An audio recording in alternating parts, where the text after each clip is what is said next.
My pick. 1988 Venom. Yeah. All right. Basically, I'm doing kind of Venom Mania, at least the early parts of it when he was still a villain. You remember Venom, right?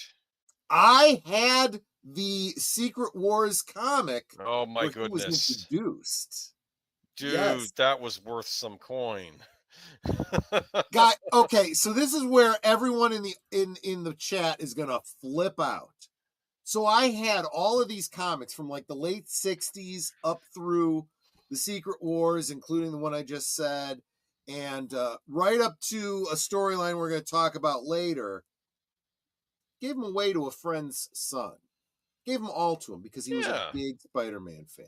And I just like, you know what? You like Spider-Man? Here, take these comics. I hope he took care of them because some of them were very, very valuable. It was nice. It was a nice So, gesture. yeah, And yeah, comics are meant to be read. I agree. I But agree. there's Venom. Venom Mania was big. I kind of knew about him when Carnage came on the scene, but I did have the trade paperback that told the origin of Venom.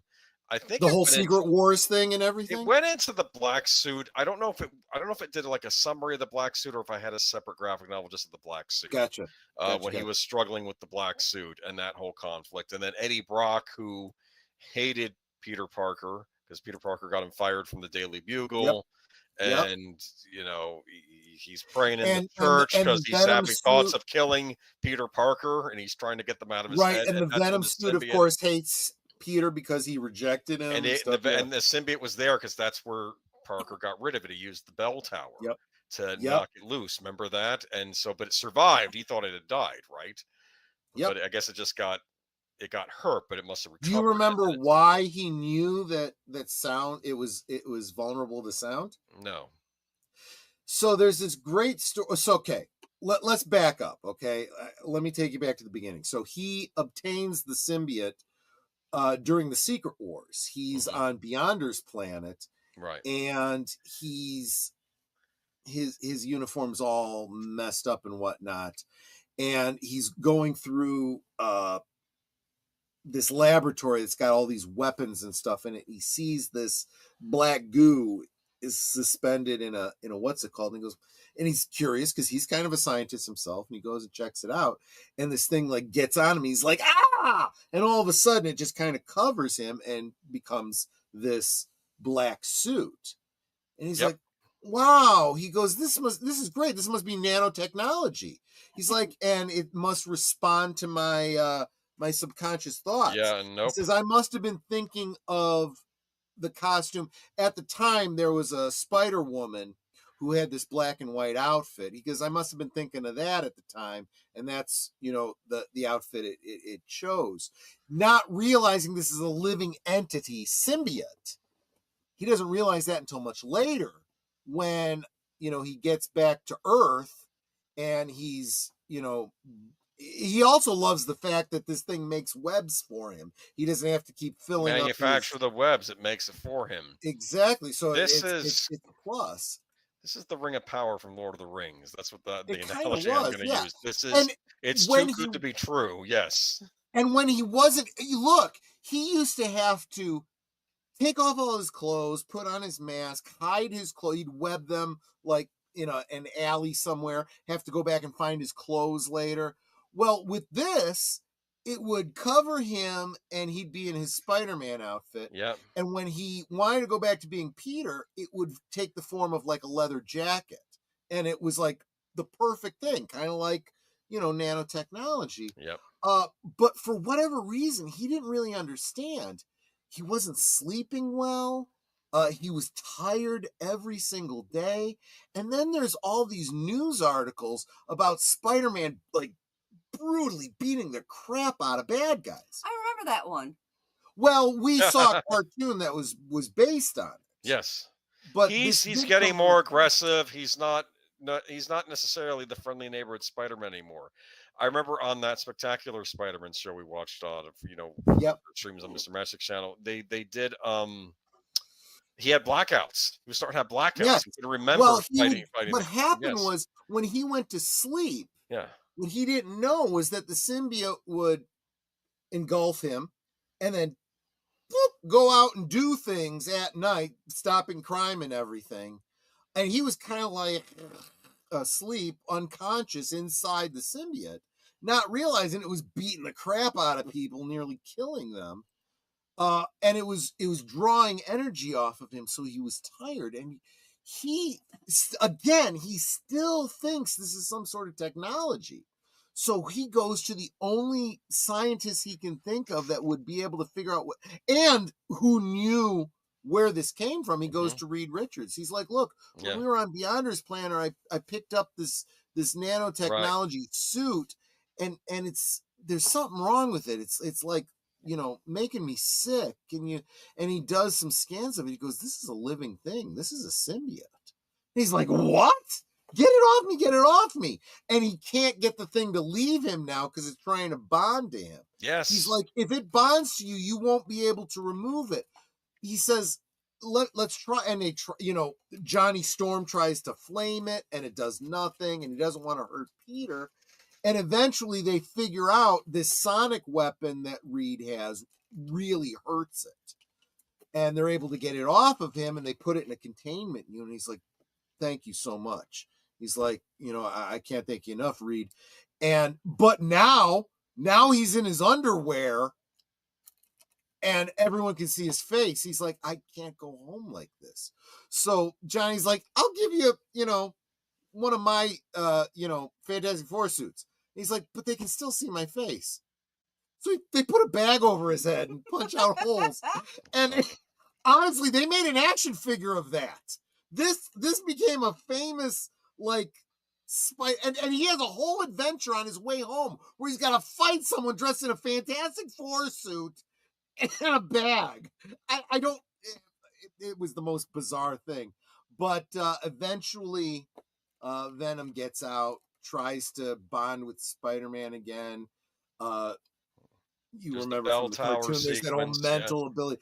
Ends up in the bell tower to get rid of him because he remembers, Reed said, sound. So ding, ding, bong, bong, gets rid of and that's when, he ends up joining with Brock.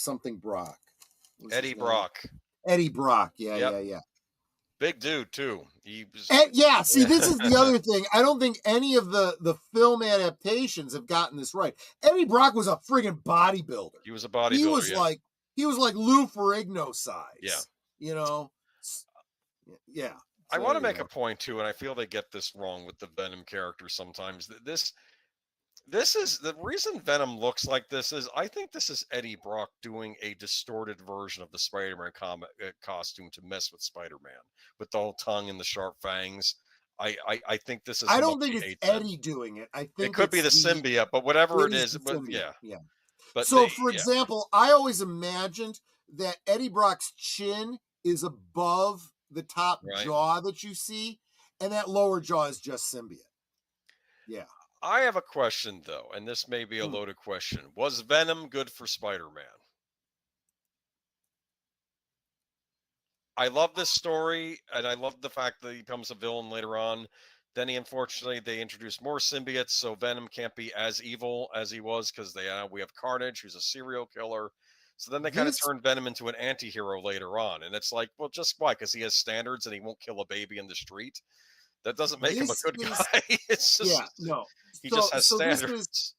This comes down to the whole concept behind a symbiote. And those of you, my first experience with symbiotes, of course, was Deep Space Nine, Jadzia Dax, right? This idea of a blended, you have a personality that's two individuals, and they have to work together, right?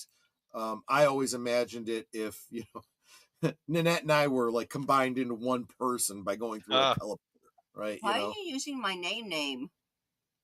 I don't want to call you Netter's Network. That's weird. No, but you call me Netter. Everybody calls me Netter. You guys know what I mean. Anyway. But I'm not used to hearing you use my name. But we would be so, because we are usually so in sync, right? If we were one person, I could kind of see that. And you see that in the Trill in Star Trek. Mm-hmm. That's not what you see with Peter and the symbiote Venom. They're kind of at cross purposes. And there's that whole element of the symbiote feeling rejected. Now, I've heard some people talking about I have not seen any of these movies, so I don't know anything about the plots behind them. The Venom movies? Yes. I saw the I first refuse. one. That was enough. I refuse. That was I enough. won't watch a single, because So bad. you can't have Venom without Spider-Man. It's not Venom to me, but then they did the Raimi version. I didn't care for that one either. Right. Yeah. Ah, But they just can't get Venom right, and it's like I'm starting to think just stay away from Venom now. They imply an almost romantic relationship, from what I've heard, between Eddie Brock and the symbiote. In the Venom movies? This is what I've heard. Yeah, basically. There was some reviewer says he makes out with himself. No, that's not what people are saying. I don't know the details, but I can tell you the spirit behind that definitely does seem to be there in the comic story of Venom, and Parker is freaked out by this. It disgusts him. And that's part of the rejection. And then you start questioning, it's a symbiote. Does it even have a gender? And does that really apply? No, I don't know. It's just you don't want this alien life form trying to bond with you. It's exactly weird. Right. Exactly right. Without consent, right? And but if it had gone differently, right? If the symbiote had, said, "Hey, I'm an alien and I'd like to bond with you. I think we could help each other. I could augment your powers. I can take the place of your Spidey, your web shooter, and da da da da." And then when he wants to go out at night, look, I need to sleep. You're hurting me. Let's, find a happy medium here. That could have worked. That's real symbiosis. It became a parasite. See, and that's I'm gonna argue that's good storytelling, right? And that leads to the Venom that becomes the villain, right? Because it's motivated. Both of them are motivated by this revenge and hatred, and then eventually he gets over it and becomes what? I don't know, an anti-hero, right? There was a Spider-Man video game, though, where one of the bad endings you could get would be Spider-Man choosing to bond with the symbiote and become like evil Spider-Man, take over the city. Yeah, and guess who he has as his girlfriend at the end of it? Black Cat. Instead of Mary Jane, which I thought was funny. I think she had a symbiote on her, too. So it was... This is because, Mark, I'm going to say this is because both Jadzia and Ezri went into it knowing what they were getting into. They knew that they were, let's just say, bonding with the symbiote. They were kind of giving up their and honestly, this is what a good marriage is, really.